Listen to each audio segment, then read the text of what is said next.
എറണാകുളം ജില്ലയിൽ ഏറ്റവും അധികം ജനങ്ങൾ ആശ്രയിക്കുന്ന താലൂക്ക് ആശുപത്രികളിൽ ഒന്നാണ് പെരുമ്പാവൂർ.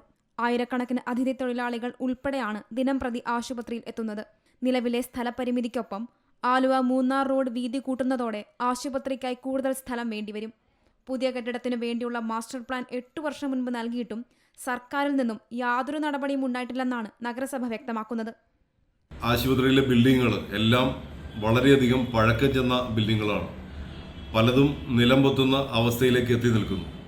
അത്തരം ബിൽഡിങ്ങുകളെല്ലാം പൊളിച്ചു നീക്കി അവിടെ പുതിയ ബിൽഡിങ്ങുകൾ പണിയേണ്ടത് കാലഘട്ടത്തിൻ്റെ ഏറ്റവും വലിയ ആവശ്യകതയാണ്.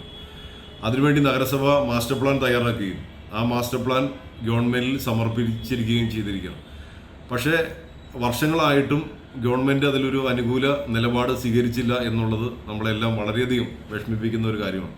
റയോൺസിൽ നിന്നും 30 ഏക്കർ സ്ഥലമെങ്കിലും താലൂക്ക് ആശുപത്രി മാറ്റി സ്ഥാപിക്കുവാൻ അനുവദിക്കണമെന്ന ആവശ്യമാണ് നഗരസഭയ്ക്കുള്ളത്. ഏതായാലും സർക്കാരിന്റെ കനിവ് കാത്ത് കഴിയുകയാണ് സംസ്ഥാനത്ത് തന്നെ ഏറ്റവും അധികം അതിഥി തൊഴിലാളികൾ ആശ്രയിക്കുന്ന ഒന്നുകൂടിയായ പെരുമ്പാവൂർ താലൂക്ക് ആശുപത്രി. സീ മലയാളം ന്യൂസ്, കൊച്ചി. ഏറ്റവും പുതിയ വാർത്തകളും വിശേഷങ്ങളും വിരൽ തുമ്പിലറിയാൻ സീ മലയാളം ന്യൂസ് എല്ലാ ഡിജിറ്റൽ പ്ലാറ്റ്ഫോമുകളിലും ലഭ്യം.